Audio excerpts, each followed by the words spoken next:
Hello, everyone. Welcome to Ful-on, your Fulham-centric football podcast. I'm your host, Ash Woolford. Joining me today for our Bristol City review is Mozza. How you doing, mate? I'm very good, thank you, my friend. How you doing? Yeah, not too bad. Just the two of us today to talk about the Carling Cup second round game at home against Bristol City. Not really loads to talk about match-wise. Thoroughly professional performance by Fulham, as far as I'm concerned. One of those bog standard 2-0 wins. We played some really cute and attractive football for half an hour, scored a couple of goals, and then just went into first gear and stayed there for the rest of the game. Not really loads to talk about, but we will. There are a few things that we need to discuss, obviously. Going into the game, we were really unsure about what we were going to see starting 11 wise from Fulham. We didn't know we were going to see any of the youngsters. We didn't know we were going to see just completely different 11. But Mozza, how did you feel about the 11 players that were picked to start the game on Wednesday night?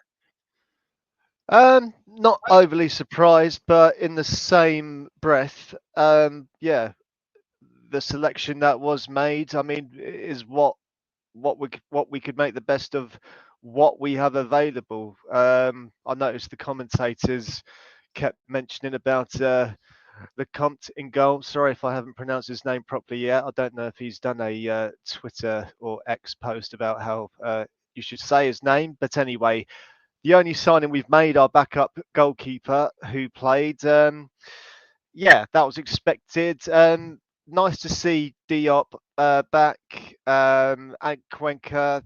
And also, I was very excited to see Harrison Reed too. Yeah, it was about as expected for me.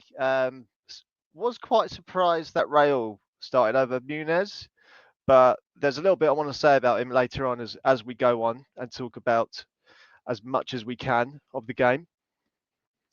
Yeah, well, I think for me, you look at uh, well, let's go through some of those players that played. Right, you look at them on. I think that he came in.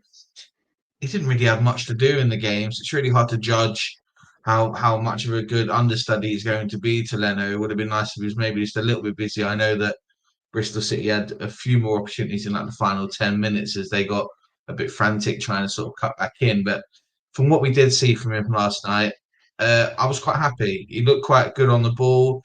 He looked quite happy to be playing that passing at the back that we know that Marco Silva likes his goalkeepers to do. We know that Leno is not necessarily the best at doing that himself. And there were a couple of messy moments at the back, but I'm not necessarily attributing that to the keeper. That was more, I think, that was more between Diop and Cuenca. But I was quite happy with the performance that we saw with him, and I know you've just touched on that too. There was a few concerning things that happened for me performance-wise last night that worries me, knowing that transfer window closes in 4 days. We've only signed one goalkeeper. Cuenca, we know he's a good player. I think he looked a bit disjointed last night. I don't know if it was because of the two players playing either side of him. Maybe are not the best two players to play on either side of him. Diop, do you know what? Diop annoys me because I know how good of a defender he is, but yeah, every now and then he has these games where he just looks like he's completely lackadaisical.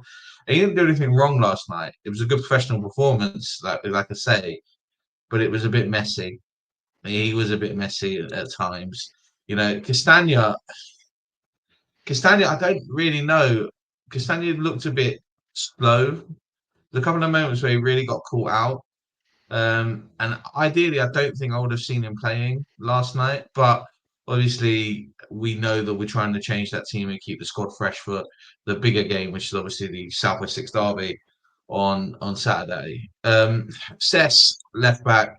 I'm bored of saying it. He's not a left back. Like he's not a defender. He doesn't have a defender's brain, and you could see that loads in the game on Wednesday. He Um, seemed very, very he does. frustrated last night. Very, very. I don't want to use the word fatigued because I just think, as you've said, he doesn't want to be at left back.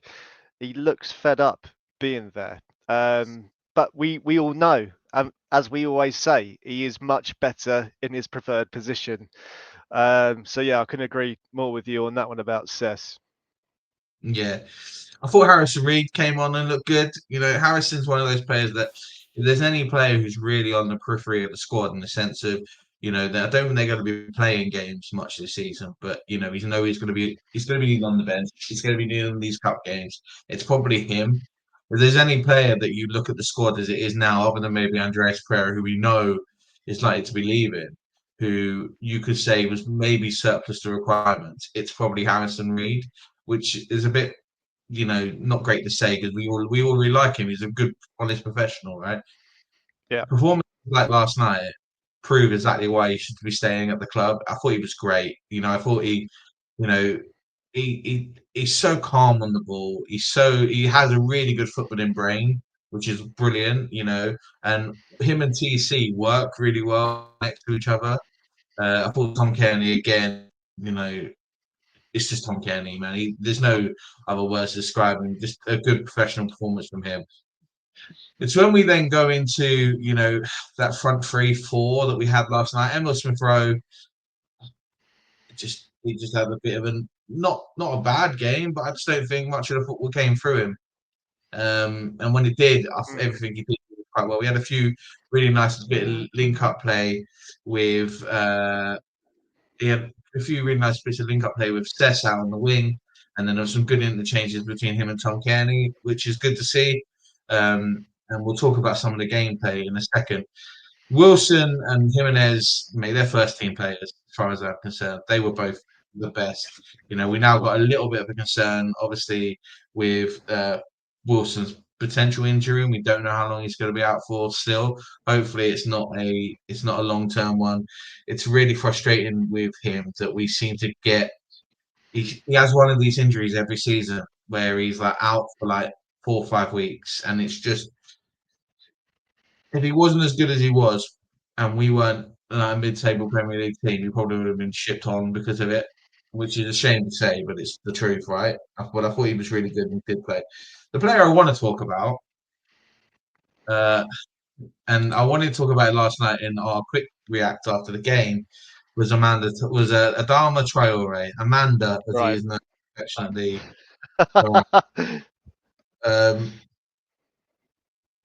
Um, I was really frustrated with his performance last night. I'm really, whenever you watch Adama Traore play football, he's really good at running. He's the best at running. Like, great, Yeah. fantastic at running. It's when he gets to now I've got a cross, now I've got a pass, now I've got to shoot. They all goes completely tits up, and it's frustrating, and it's really, really, really annoying. And the reason why it's frustrating is because we know how good he is. We know sometimes he has those games where he is just absolutely on fire, like, and he controls the ball well, he crosses well, he has a couple of good pop shots, but they're getting rarer and rarer those games, and it's really frustrating.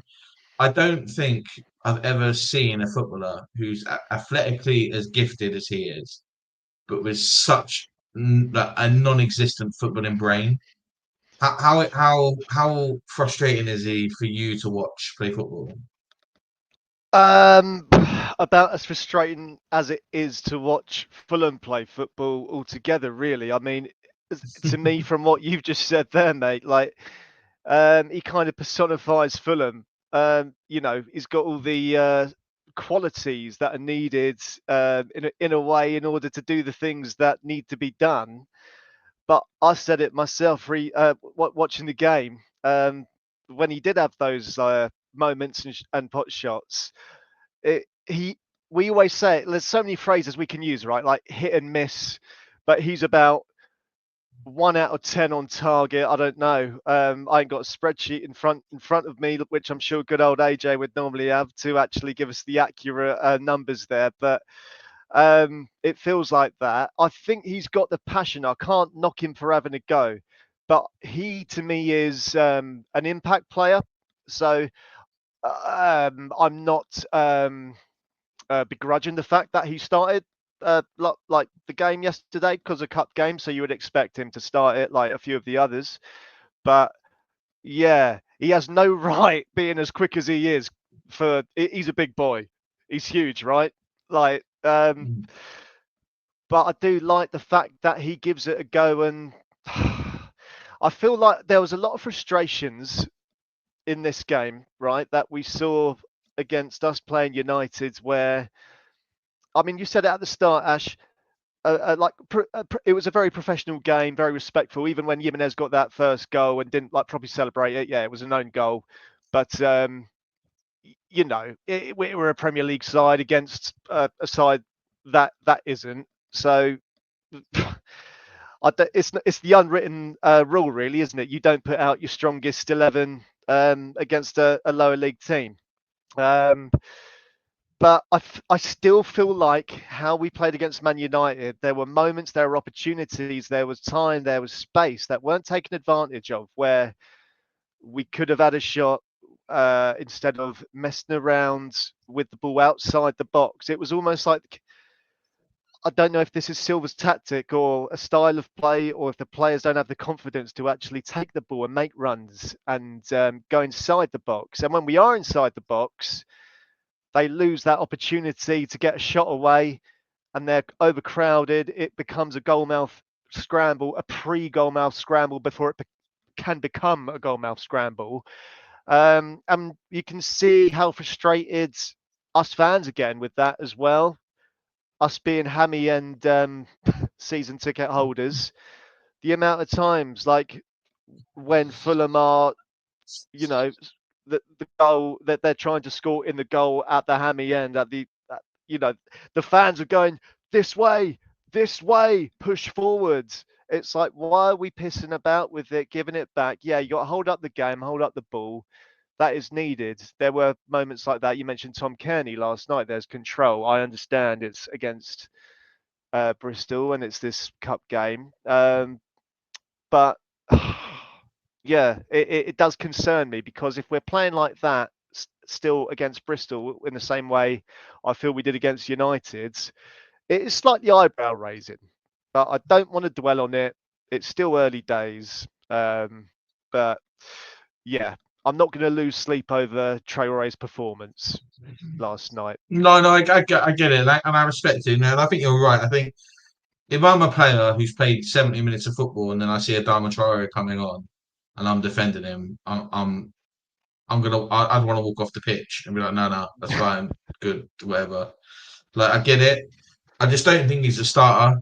And I know in a No, game like last night, naturally he's going to start because he's in the rotation of the squad, and we're trying to keep the squad, fresh, especially with, the our main interest of the week being the game on Saturday, against Chelsea. I understand that, but I find myself overly getting frustrated at him and his inability to.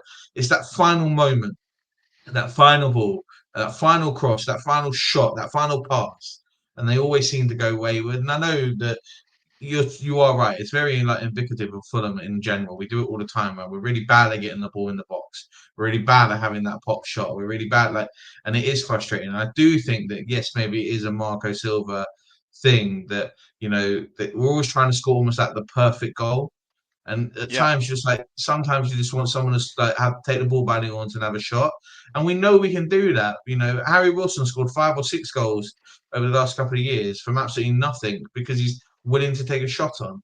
The problem is that we almost have no other player that's willing to do it.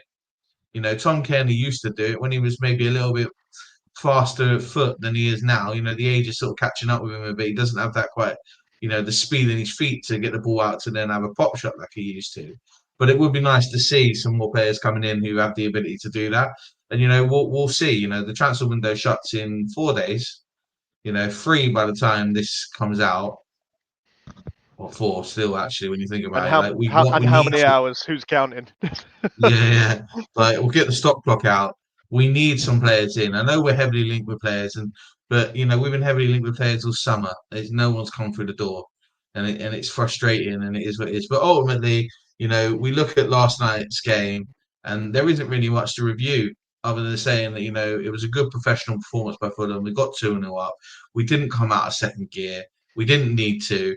Bristol City, as much as they huffed and puffed in the second half, and they really grew into the game. And if I was a Bristol City fan, I'd probably be walking away from that game going, "Yeah, we lost 2-0 to a Premier League team.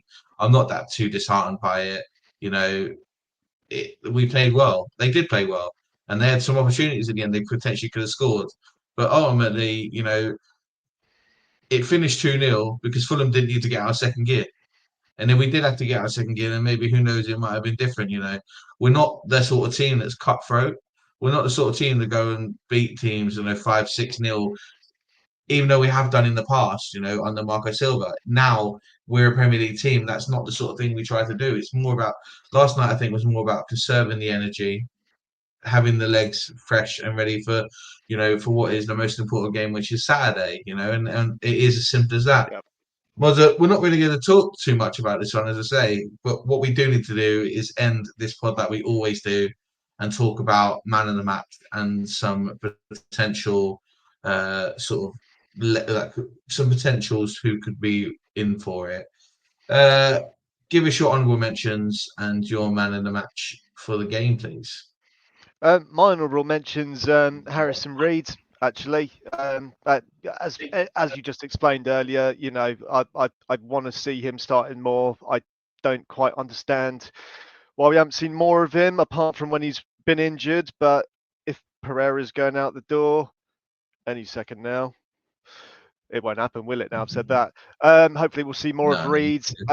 Yeah, Kearney, I thought he had a great game. I think you mentioned you weren't too sure on Wilson, but I think with Wilson and Jimenez, they switch really well. My player of the match is Raul Jimenez. I never know which one to go by, to be honest, but the commentators kept going Jimenez last night, so he's not even Spanish, he's Mexican, for fuck's sake.